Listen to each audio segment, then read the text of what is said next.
जुनैद दुर्रे नायाब का भरपूर साथ देता है ताकि उसका बेटा हैदर उसे वापस मिल सके। नईम जो दुर्रे नायाब का सगा भाई है, जुनैद की बातें सुन के बहुत शर्मिंदा होता है जब जुनैद कहता है कि मैं दुर्रे नायाब का देवर होते हुए भी उसे अपनी सगी बहन समझता हूँ और उस पर मुकम्मल ट्रस्ट करता हूँ कि भाभी कभी कुछ गलत नहीं कर सकती। लेकिन मुझे अफसोस इस बात पे है कि आप दुर्रे नायाब के सगे भाई होते हुए भी उस पर शक करते हैं, उसके किरदार पे शक करते हैं। नईम तो खैर ये सब कुछ अपनी बीवी निघत के उकसाने पे कर रहा था और निघत तो अभी भी जुनैद के सामने उछल रही होती है। दुर्रे नायाब से कहती है कि तुम अपने भाई की इजाजत के बगैर अपने बेटे की कस्टडी का केस नहीं कर सकती। तो आज दुर्रे नायाब कॉन्फिडेंट होके अपने घर वालों के सामने डट के खड़ी हो जाती है, अपनी भाभी को जवाब देती है और कहती है कि मैं अपने बच्चे के लिए क्या कर सकती हूँ और क्या नहीं कर सकती, मुझे इसके लिए आपके या भाई की इजाजत या मशवरों की जरूरत नहीं है। और साथ ही उन्हें ये भी बता देती है कि मैं अपने और दादी के लिए अलग घर का बंदोबस्त कर चुकी हूँ, हम आज ही ये घर छोड़ के जाने वाले हैं ताकि आप लोग खुल के वो 25 लाख खर्च कर सकें जो आपने जावियार से लिए हैं हैदर की कस्टडी का केस वापस लेने के लिए। निघत और नईम जब दुर्रे नायाब की ये बात सुनते हैं, दोनों ही हैरान परेशान हो जाते हैं कि दुर्रे नायाब को उस 25 लाख का कैसे पता चला। और फिर दुर्रे नायाब अपने भाई और भाभी के सामने ही जुनैद से कहती है कि जुनैद भाई, वैसे तो आपके मेरे ऊपर पहले भी बहुत एहसानात हैं, लेकिन आपसे गुजारिश है कि एक एहसान और कर दें। मेरे पास हैदर के कस्टडी केस के लिए फिलहाल पैसे नहीं हैं, अगर आप लॉयर की फीस दे देंगे तो बहुत जल्द मैं आपको वो लौटा दूंगी। जिसपे जुनैद कहता है कि भाभी आप कैसी बेगानों वाली बात कर रही हैं, आप मेरी बहन हैं और बहन के काम आना भाइयों का फर्ज है। ये सुन के तो नईम को यूं लगता है जैसे उसके ऊपर किसी ने घड़ों पानी डाल दिया हो कि सगा भाई होने के बावजूद ना तो वो अपनी बहन की तकलीफ समझ सका, ना ही कभी उसके काम आ सका। अब दुर्रे नायाब की फ्रेंड माहम उसके लिए रहने का बहुत अच्छा बंदोबस्त कर देती है। उसके भाई का घर खाली है जो दुबई में रहता है, तो दुर्रे नायाब और उसकी दादी वहाँ बहुत सहूलत से रह सकते हैं। लेकिन दुर्रे नायाब सोच लेती है कि मैं माहम पे मजीद कोई बोझ नहीं डालूंगी, बल्कि जॉब तलाश करूंगी ताकि अपना और दादी का बकाया खर्च खुद उठा सकूं। दुर्रे नायाब जहाँ भी जॉब के लिए जाती है वहाँ एक्सपीरियंस मांगते हैं, जिसकी वजह से उसे नाकाम ही वापस लौटना पड़ता है। अब माहम दुर्रे नायाब से कहती है कि मेरे एक अंकल ज्वेलरी का बिजनेस करते हैं, मैं उनसे तुम्हें कुछ ज्वेलरी उठवा दूंगी, तुम वो ज्वेलरी ऑनलाइन सेल करके उसमें से अपना प्रॉफिट निकाल सकती हो।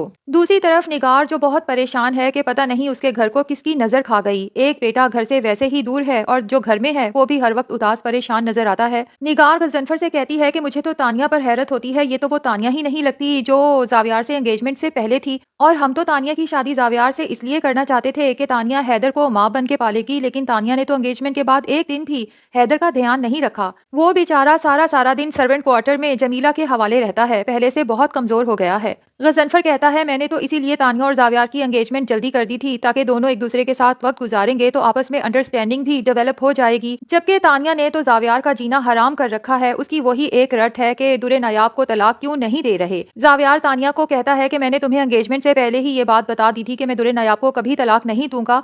तुम्हें फिर से बता रहा हूँ कि मैं उसे सजा देना चाहता हूँ। अगर मैं उसे तलाक दे दूंगा तो वो तो बड़े आराम से अपनी जिंदगी में मूव ऑन कर जाएगी, जुनैद से शादी कर लेगी और वो दोनों खुश रहेंगे, जबकि मैं उन दोनों को खुश रहते हुए नहीं देख सकता। दुर्रे नायाब को उसकी बेवफाई की और जुनैद को अपने ही भाई की पीठ में छुरा घोंपने की सजा तो बहरहाल मिलनी ही चाहिए, जबकि तानिया को तो ये फिक्र लाहक है कि ना तो दुर्रे नायाब बेवफा है, ना ही जुनैद ने अपने भाई के साथ कोई धोखा किया है। ये सारा खेल तो दरअसल तानिया का चलाया हुआ है और जिस दिन इस खेल से पर्दा उठ गया, ना सिर्फ जावियार तानिया से दूर हो जाएगा बल्कि उससे शदीद नफरत करने लगेगा। तानिया बहुत इमोशनल होकर जावियार से कहती है कि मेरी एक बात कान खोल के सुन लो कि अगर वो औरत तुम्हारी जिंदगी में वापस आई तो मैं उसे भी मार दूंगी और अपनी जान भी ले लूंगी। जावियार को तो तानिया की इन बातों से अब खौफ आने लगा है और एहसास होने लगा है कि तानिया के साथ एंगेजमेंट करके कहीं उसने बहुत बड़ी गलती तो नहीं कर ली।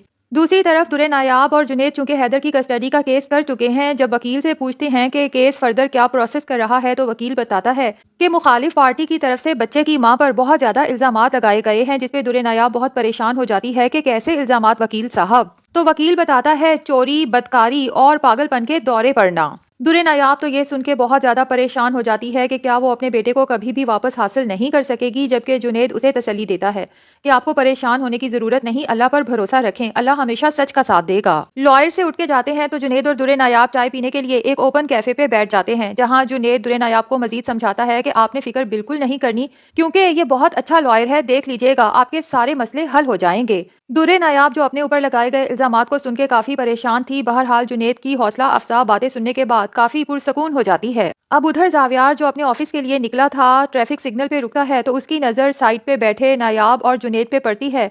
तो उसके तन बदन में आग लग जाती है कि ये दोनों अपनी लाइफ एंजॉय कर रहे हैं मेरी जिंदगी बर्बाद करने के बाद। जावियार सीधा अपने घर जाएगा और अपने पेरेंट्स को बताएगा कि आप अपने जिस बेटे के लिए बहुत परेशान थे कि पता नहीं वो कहाँ होगा, किस हाल में होगा, अपनी आंखों से देख के आ रहा हूँ, दुरे नायाब के साथ बहुत खुश बैठा हुआ था।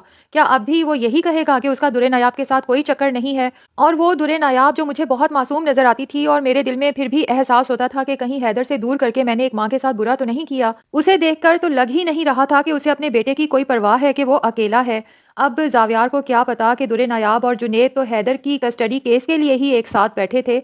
बहरहाल जमीला जो सोच चुकी है कि अब मैं हैदर और दुरे नायाब के साथ मजीद कुछ बुरा होने नहीं दूंगी, लगता यही है कि वो अब जावियार को बता देगी कि दुरे नायाब ने ना तो आपके साथ बेवफाई की थी और ना ही घर से कुछ चोरी किया था, बल्कि ये सब कुछ तो तानिया ने किया था। तानिया बीबी ने मुझे दुरे नायाब की ज्वेलरी और पैसे उठा के दिए थे ताकि सारा इल्जाम दुरे नायाब बीबी पे आए कि वो घर से जाते हुए सब कुछ उठाकर ले गईं। मैं भी पैसों की लालच में उनका साथ देती चली गई, लेकिन अब मेरा ज़मीर मलामत करने लगा है कि मैं एक मासूम लड़की और मासूम बच्चे के साथ मजीद बुरा होते हुए नहीं देख सकती। और दूसरी तरफ जुनेद है जिसके पास तानिया के खिलाफ पक्का सबूत मौजूद है, जिसमें वो खुद अपनी जुबान से अपनी माँ को अपनी कारस्तानियाँ बता रही है कि मैंने किस तरह जुनेद और दुरे नायाब पे इल्ज़ाम लगा के जावियार की ज़िंदगी से दुरे नायाब को निकाल दिया।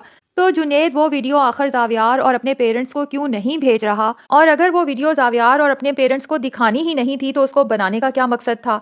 तो नाजरीन, आप में से किस किस को जुनेद की इस बात पर शदीद गुस्सा आता है कि जब उसके पास तानिया का असल चेहरा सब घर वालों के सामने लाने के लिए ठोस सबूत मौजूद है, तो वो उस सबूत को सबके सामने पेश क्यों नहीं कर रहा? कमेंट सेक्शन में अपनी राय का इजहार जरूर करें।